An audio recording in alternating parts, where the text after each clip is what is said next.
Okay, few more comments. So it's value project manager for the data.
So Vivian, you'll let me know when to get started.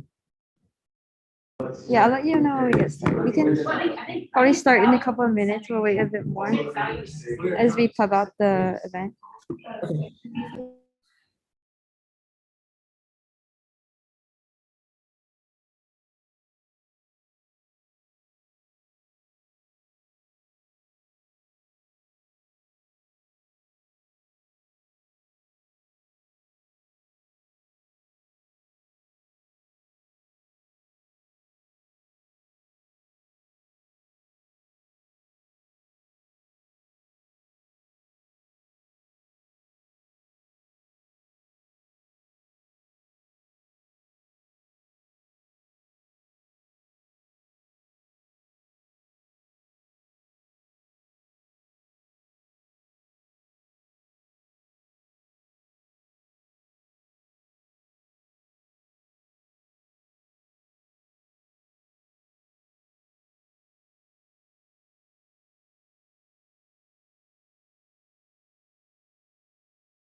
Okay, I think we can start the tech talk right now. Let me go to a quieter spot to introduce. Okay, great.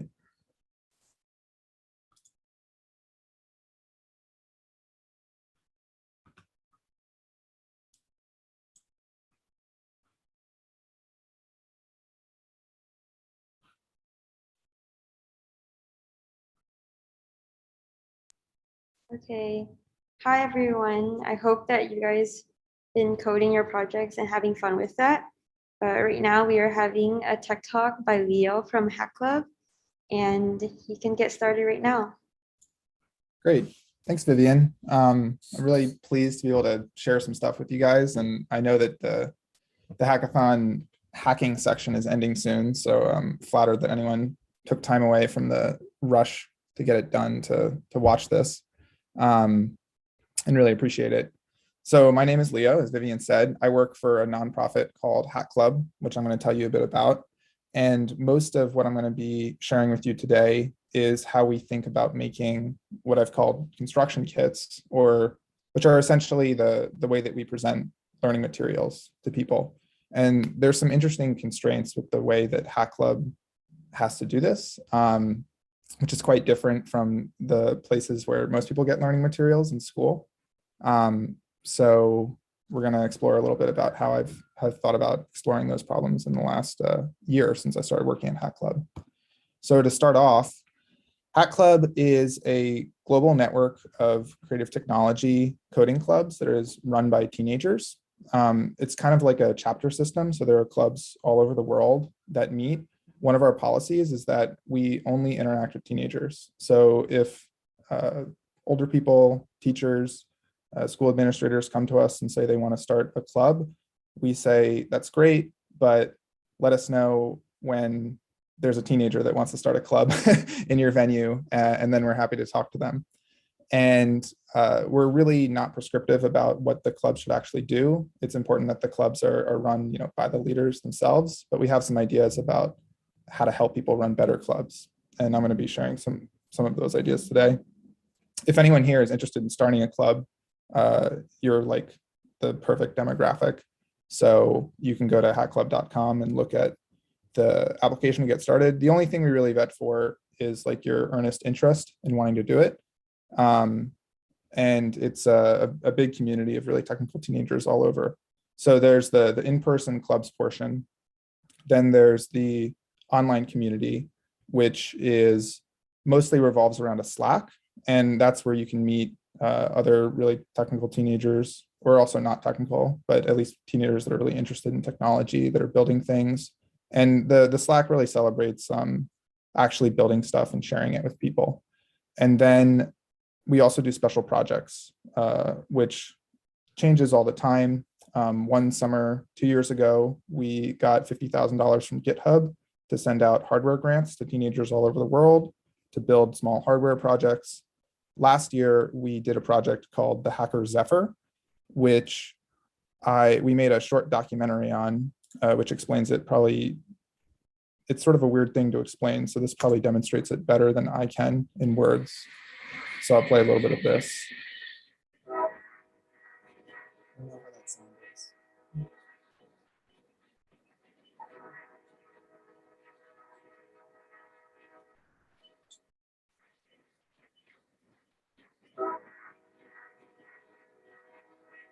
Action.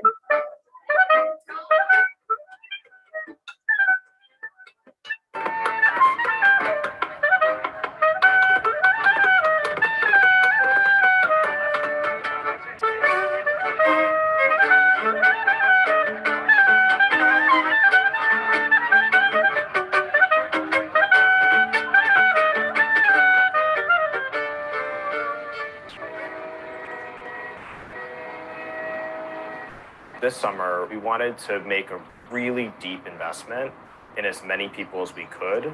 We decided to charter a train across the country, run the world's longest hackathon on land on it, and try to create an environment where not only are the people on board growing technically and building new technical projects, but are growing as people and asking themselves the why questions. Who am I? Who do I want to be? What is this world I live in? What is my relationship with it? One of the early things we were aware of for this trip was we weren't going to have internet access. So we needed to have a way for people to work on technical projects without having access to resources, the ability to download things or to Google for things, and still be able to teach themselves how to do things. The theme of the Hacker Zephyr is that if we can't have access to the internet, why not build our own? The ZephyrNet is a 60-pound physical server we've acquired. It has 2 CPUs in it. It has 192 gigabytes of RAM. It has 16 terabytes of storage. And every single one of you has pseudo access.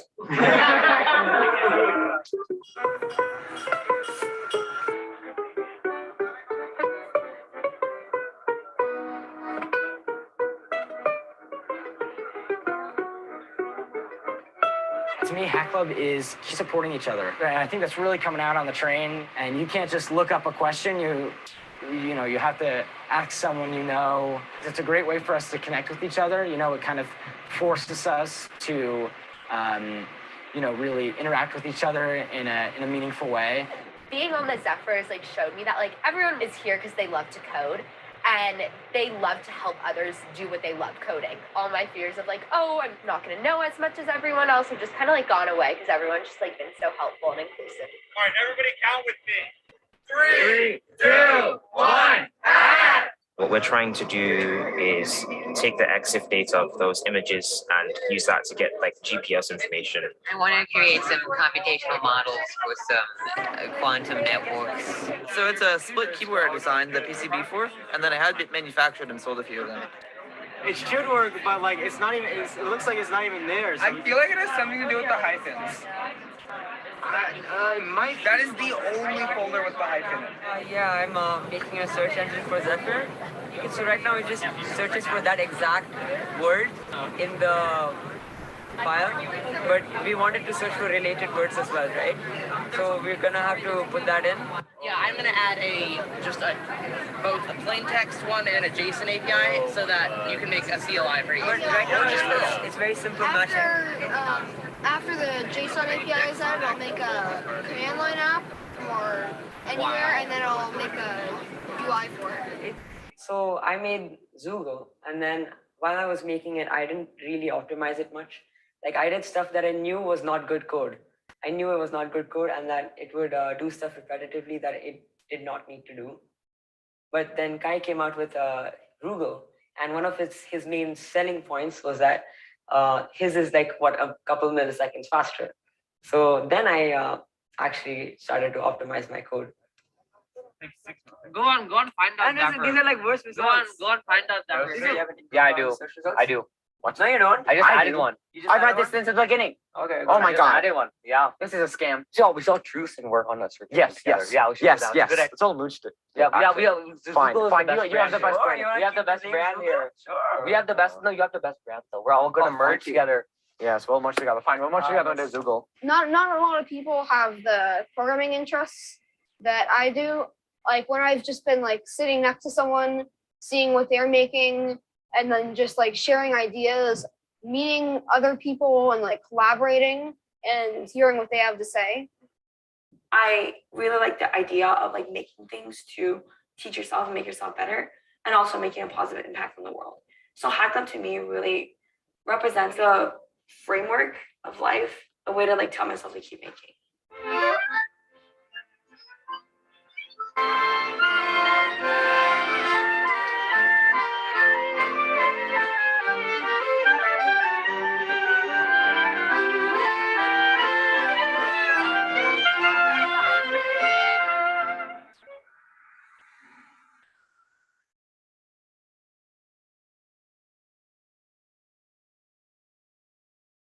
The thing that I focused most on was I was trying to build an NPM alternative called Z, which is written in Go, so it's a lot faster. It's an escatron, so you can put in any string and you get out a single number, which I then turn into hexalet.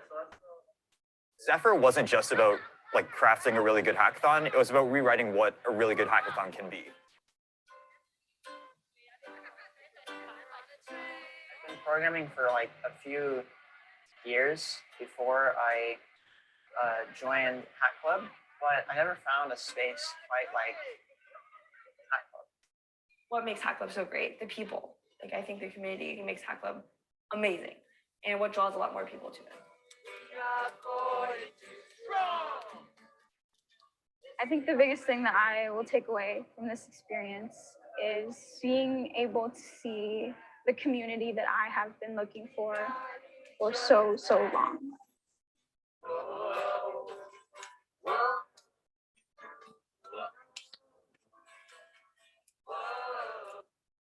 So that's a taste of some of the stuff that we do. And if that seems interesting to you, resonates with you, this is definitely an example of a special project, maybe like a once-a-year thing. So we probably won't do another 4,000-mile train hackathon again in the near future, but we're always trying to cook up interesting things. And if you want to participate, really all you have to do is just join the community and start participating. Otherwise, there really aren't any other barriers. So enough of advertising for Hack Club. And what I do there is, well, I'll get to that in the next slide, but the main thing for Hack Club, for most people experiencing Hack Club, is the clubs themselves, the in-person clubs that I was talking about. So here's a map of our hundreds of clubs all around the world. You could go here to see if there's a club near you or start your own. They're in about 35 different countries. And there are thousands of teenagers participating in clubs around the world. My role at Hack Club is I run the clubs program. And in practice, what that mostly means is that I help people teach themselves stuff. because the thing about the Hack Club program is, as I said before, we don't have like a really explicit curriculum or course that you're supposed to follow. And what we really love to see is people using their own creativity, developing their own projects, diving into their own curiosities. And we don't think that there's a way to sort of standardize that. And there's any single thing that we can give people that's gonna help them do that best. So we try to give people space to, figure out how to learn things themselves, but we do also want to help people learn as well. So we end up with this tricky question of what can you actually do if you're not going to prescribe something that's going to help people teach themselves, as I said. And one of the things we've been exploring as an answer to this is this idea of a construction kit. And I'm going to contrast this with some of the materials we've made in the past, which are also helpful, but that might end up feeling a little bit more expository. So when I say construction kit, that might need a little bit of explanation, like what are we actually constructing? Like, am I talking about Legos or like an erector set? And symbolically, I sort of am. But when I talk about constructing things, I'm mostly talking about constructing things with code. So it's still making something, even if it's virtual. But what I'm also talking about is constructing understanding of stuff. And these things are really closely tied with each other because, in my opinion, the best way to construct understanding is by constructing stuff. And more specifically, people learn best when they make things that they care about personally, which they share with other people. So that's what we're trying to do at Hack Club, is to help people make things that they care about, that they're sharing. And if this like learning philosophy resonates with you, it's a pretty rich topic. Formally, I would call it Constructionism. And perhaps one of the best books ever written on technology, or learning for that matter, is Mindstorms by a man named Seymour Papert, who's since passed away. And it's certainly the best book ever written on both of those topics. It's described as a book about, as you can see in the subtitle, about children, computers, and powerful ideas. But the ideas in it are really relevant to pretty much anyone that's interested in learning or technology, not just kids. And oftentimes when people think about this book, they think about those first two words in the subtitle, children and computers. But what the book is really about is this notion of powerful ideas, which Papert describes as ideas that can be used as tools to think with. And that's what we're going to be talking about in our construction kits as well. So would highly, highly recommend this to anyone that resonates with this talk at all. It's far more eloquent than anything that I'll say. And for me, it's been a book that's really had a profound effect on how I think about things. Let's see. So let's look at what our current workshops look like. So the workshops are really the bread and butter of the clubs now. There was a big push around 2 years ago to develop a lot more content for the clubs so that they would have something to do in their club meetings. And that culminated in a big workshop bounty, which produced all of these workshops that were made by teenagers around the world. So there's quite a few here on a lot of different topics. And one of the standard ones is the personal website workshop. So I would say this is the workshop that most clubs start with when they're just getting started. So the club, starts, the leader organizes it, and they come to meet for the first time. Typically they meet for maybe an hour, 2 hours a week, and they'll do a workshop like this, often this as their first one, as I said. And this is good. It's tried and true. People like it. But it also is fairly text heavy. And the way that these were designed, they're really supposed to be things that you can hack on. So the idea was that you'd have like a small self-contained project that you could do in 25, 30 minutes, and then you could spend most of the time customizing it.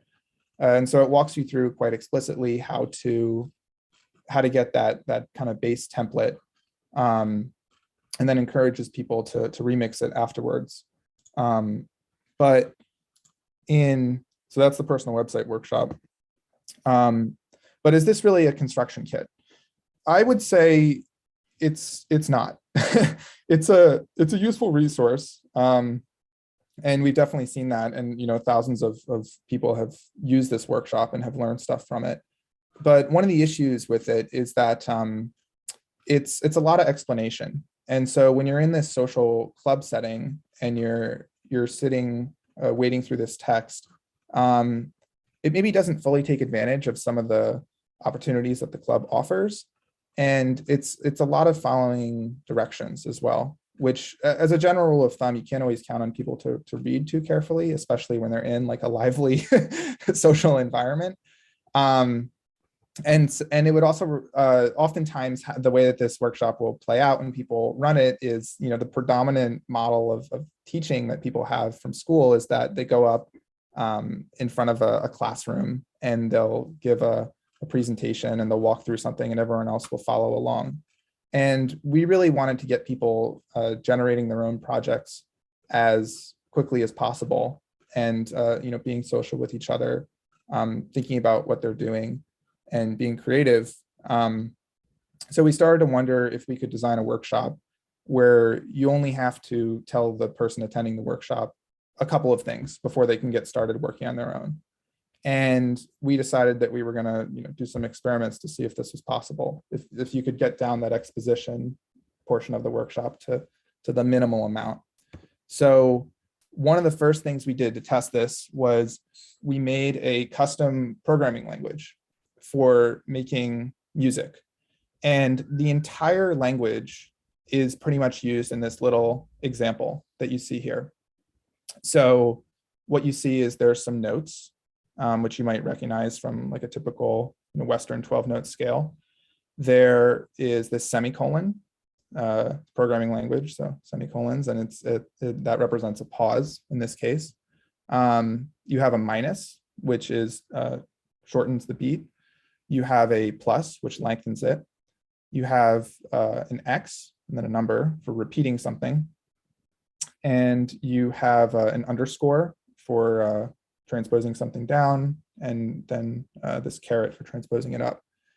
And we can go to this.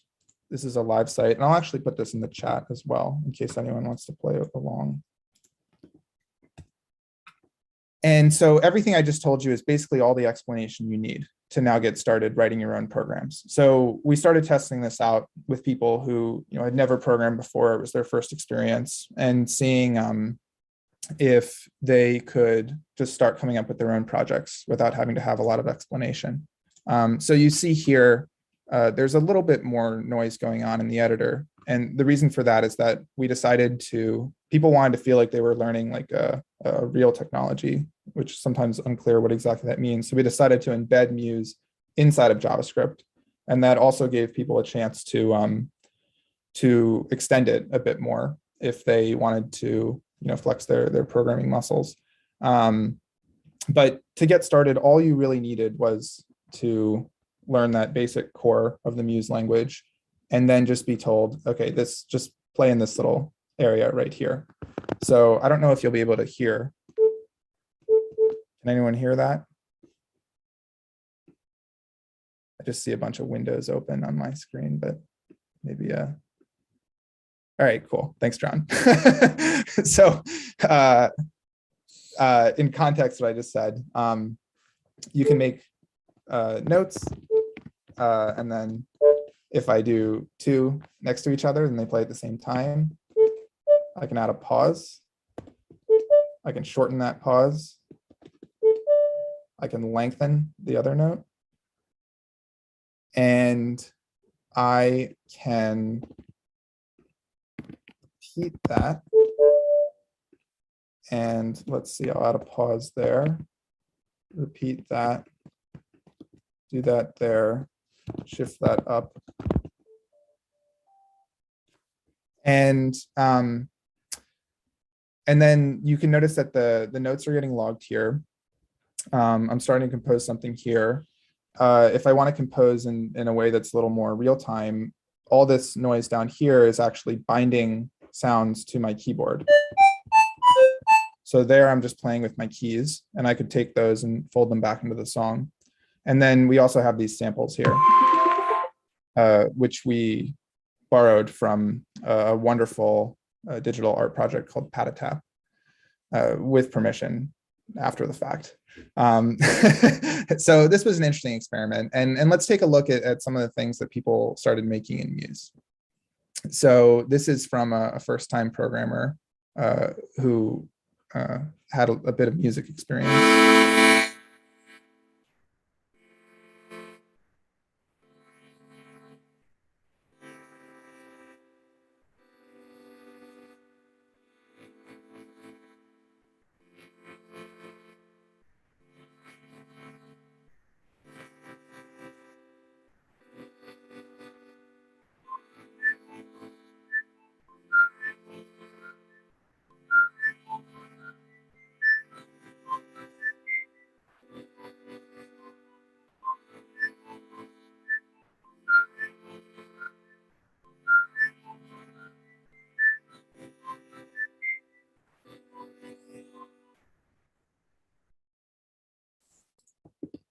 And I know the audio doesn't always come across well through the mic on the shared Zoom. So I also put a link to that in the call. Here's another nice jam.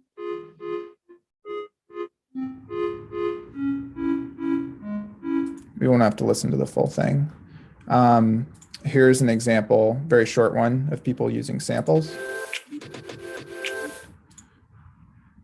And you guys can go play with this yourself as well. So this was an interesting experiment, and you know, I thought it was pretty promising to see that people could start writing, you know, actual like real programs in a sense. That it's just a plain JavaScript program with almost no explanation for what they were doing. And I think one of the keys to that is that the program, the output of it was designed in such a way that people could, you know, think about what they wanted to do without having to understand the means of how they were going to do it. So they were talking about, you know, music, and then they could relate that back to the formal portion of it. So that was an interesting experiment. But for some people, it was a little paralyzing to just be given this, you know, little construction kit, but not any orientation for what to do with it. So we were thinking, all right, well, let's try doing this with just providing a prompt, and maybe only providing a prompt for people, and not telling them how to do it at all, but just saying, here, try to make this. So we made another workshop called the stressed ball, after this you know, jittery little ball, and we basically just told people, make this. No instruction for how to do it. But then what we did is we gave them a little bit of template, and, you know, some anchors for where they would put their code, and started walking through the intermediate steps, the intermediate outputs they might want, without actually giving them the code for it, and gave them a bunch of questions that they could just look up on Google. And, you know, I don't know if I'd necessarily call this a construction kit, because we weren't giving them those core materials that they were going to use to build things. But we were really trying to hone in on testing this idea of giving somebody just a push and a prompt to get going. So this was a pretty interesting experiment. And while doing this, one of the curious things, it was really an exercise in you know, helping people learn how to teach themselves, and developing the confidence that the practice of anybody that programs for a while, which is just looking up code and copying it. But one of the interesting outcomes from this is that people would start off on that course of trying to make that ball, and they would end up doing something else. So they'd make something like this, which you can see has, you know, some elements from it. And I think that this deviation was actually quite heartening to see, because one of the things that we realized with the clubs program is that, you know, if all of the learning is confined to a 1-hour meeting once a week, it's really not enough time to get deep and to really, you know, develop proficiency programming. So one of the best things that can come out of it is they start developing their own projects. And one of the things that was nice to see about this is that pretty quickly, even in the course of the workshop, people were perfectly content to just drift off from what they were doing and end up creating something completely different. And these might look like, pretty simple programs, but they were made by people that maybe had, an hour or two of programming experience at all. And many of these were actually made by middle schoolers too. Here's another interesting one, which was quite different, where they started incorporating some oscillations and trig functions, which I think was their first time ever interacting with that concept. So that was informative. And we started to think, okay, let's see, can we combine this, giving someone a push in a direction by giving them a prompt without telling them how to do it, with also giving them something that's more like a construction kit. So, and the generative art seemed to be nice because once again, it had that quality that people could, understand what they were doing without having to understand the means of doing it first. So they could approach it by saying, oh, I want to, have this square get repeated multiple times without having to necessarily know the concept of a for loop in advance. And so we made this workshop, which also has this prompt, and that gets broken down in these different section kind of target sections. But the key to this was that we also gave people this set of examples. And I would say this is where we start to return to this construction kit idea. So Muse, once again, was a construction kit. The language itself was this collection of composable ideas that was small, that could be used to create a variety of things that are, linked to each other thematically. And here's another one. And this one is just JavaScript snippets, really. But instead of saying this is a for loop, this is an if, we're approaching these, snippets from the perspective of somebody that's trying to use them as a designer. So what do they do? And tried to break them up in such a way that they can also be fit together with each other, so that people can essentially start learning how to code by just pattern matching these with each other. And let's see some of the stuff that came out of this. So there's the example set.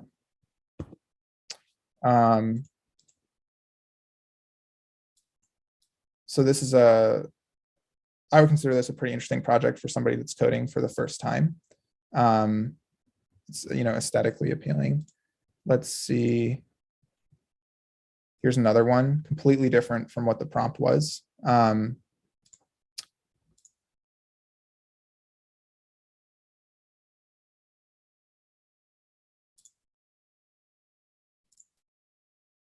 This is interesting because they're taking one of our concepts from the previous week and developing it more.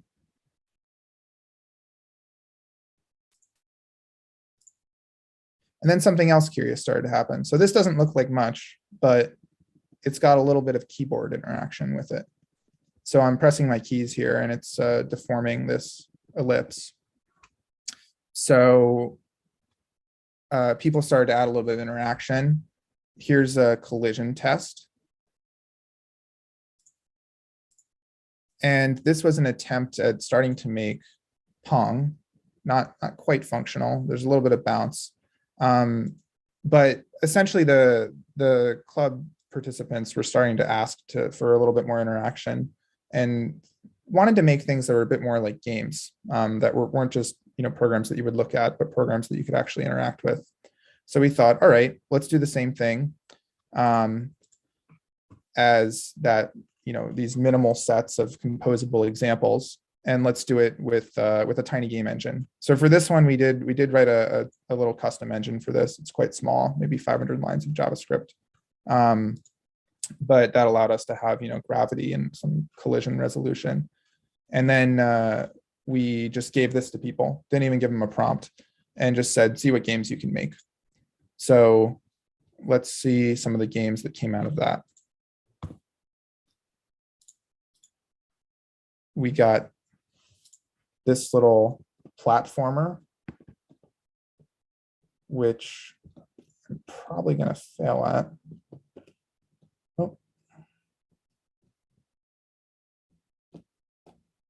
oops, that says you lose.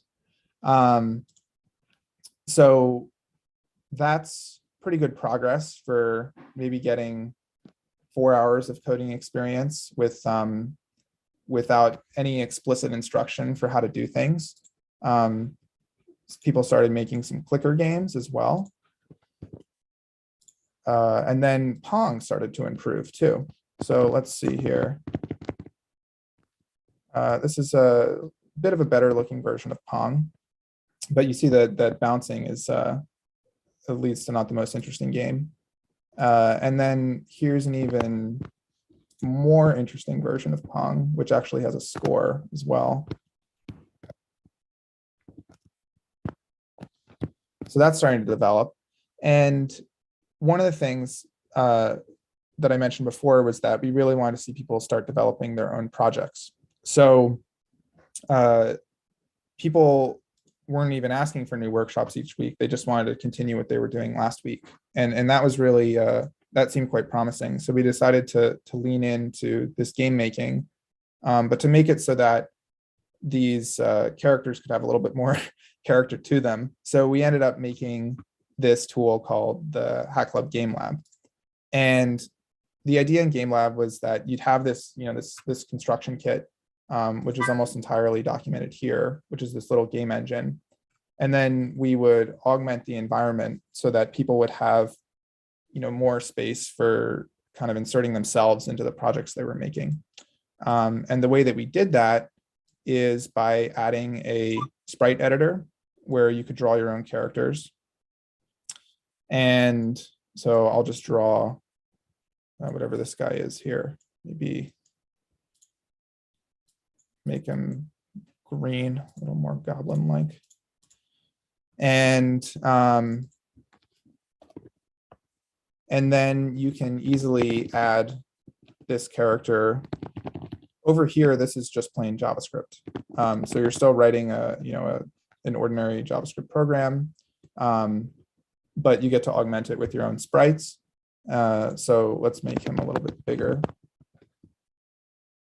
And let's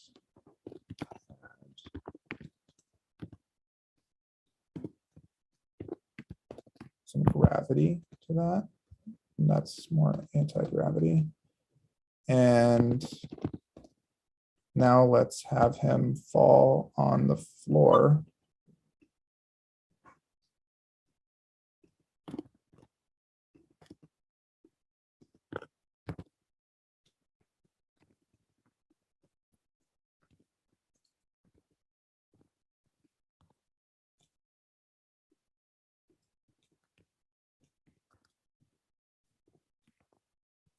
And we added these real-time handles for dragging things around. Let's make that bigger. And then let's make this solid.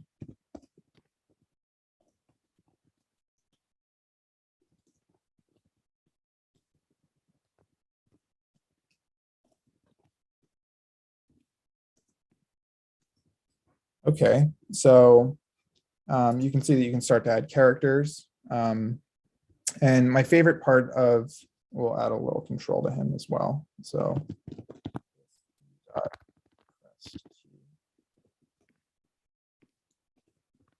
so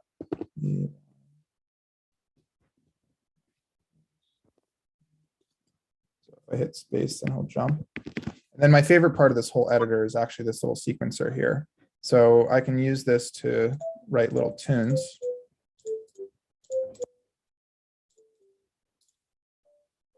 Which I can add to the game, and I'll show an example of that in a moment. Or I could also speed this up to turn it into something that sounds more like a sound effect. So the hope with this is that people could start writing JavaScript, thinking of their own projects almost immediately, and then implementing them in a fairly short period of time, in the club meeting. So let's see some of the things that people made in Game Lab. So I was talking about Space for You. So here's a game that was remixed multiple times. This is also made by a beginner programmer. Let's see here.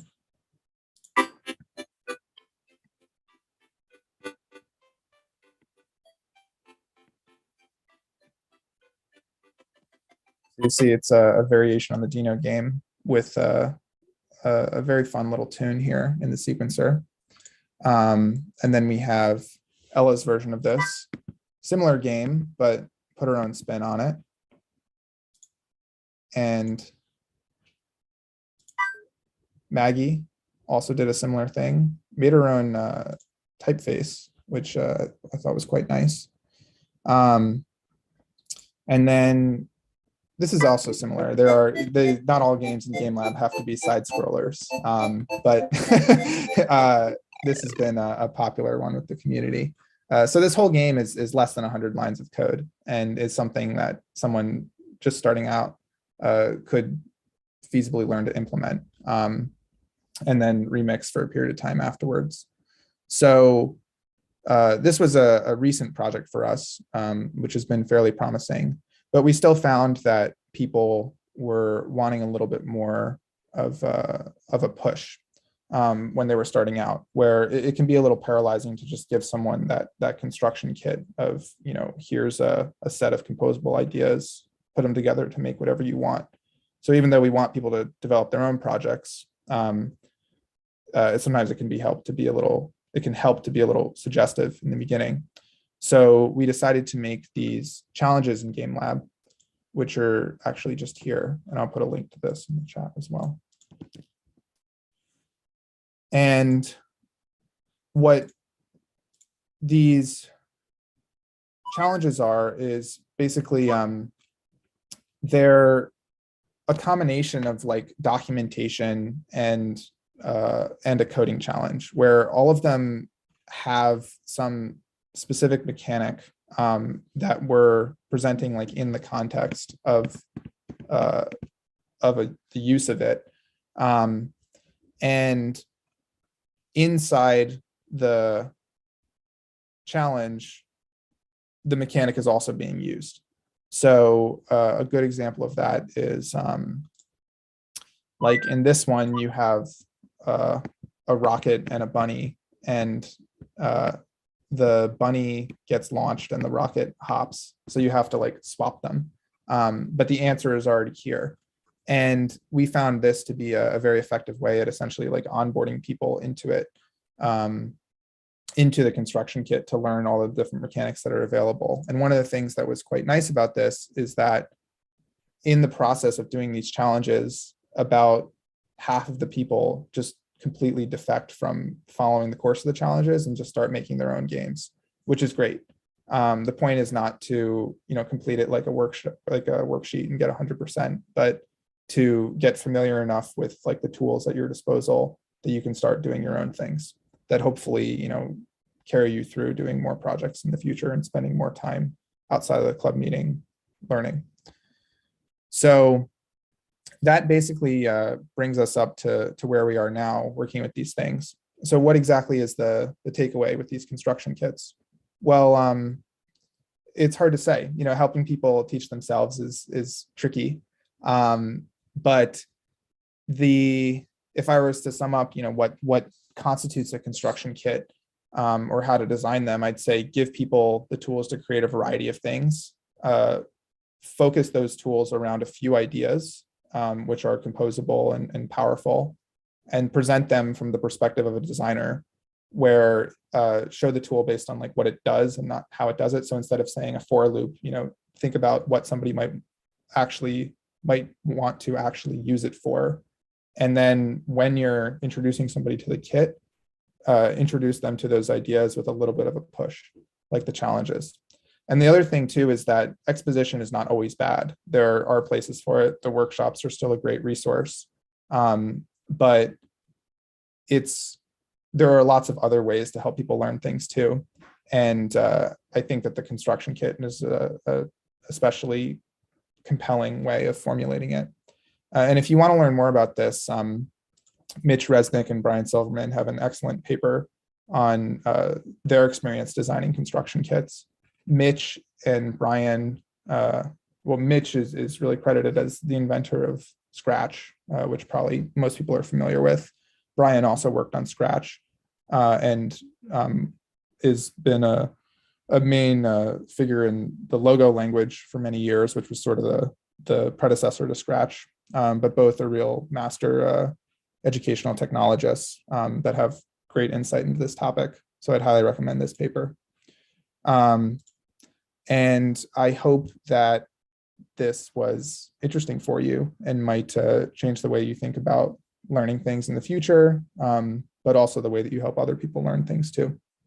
And I'd love to see some of you guys in the Hack Club community also. So love to take questions now. And if anyone wants to reach out to me, I'm at leo@hackclub.com.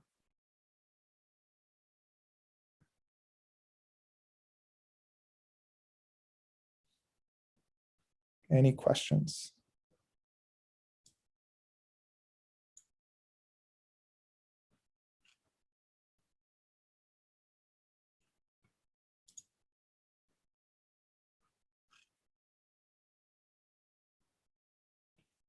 Yes. How can students start a club? So if you want to start a club, you can go to hackclub.com, and right on the front page of the website, you'll see a button that says apply now. If you hit that, then it will bring you to a form, which will just ask some questions about like your club venue, about yourself, your experience. And as I said before, the only thing we really check for is that like you really want to do it. So we're not filtering people based on how experienced they are or how far along they are with starting their club. So if you fill it out just like with some reasonable amount of effort, then we'll do an onboarding call and you can just get started running your club. Let's see. Any more questions?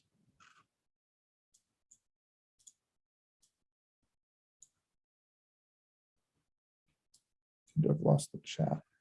Oh, there it is.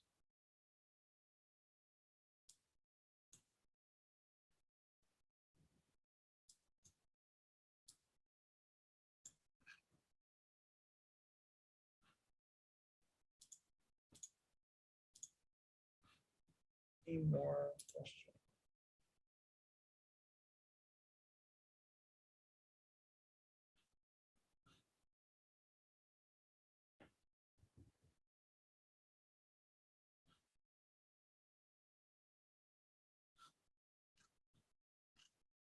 It seems like maybe no more questions.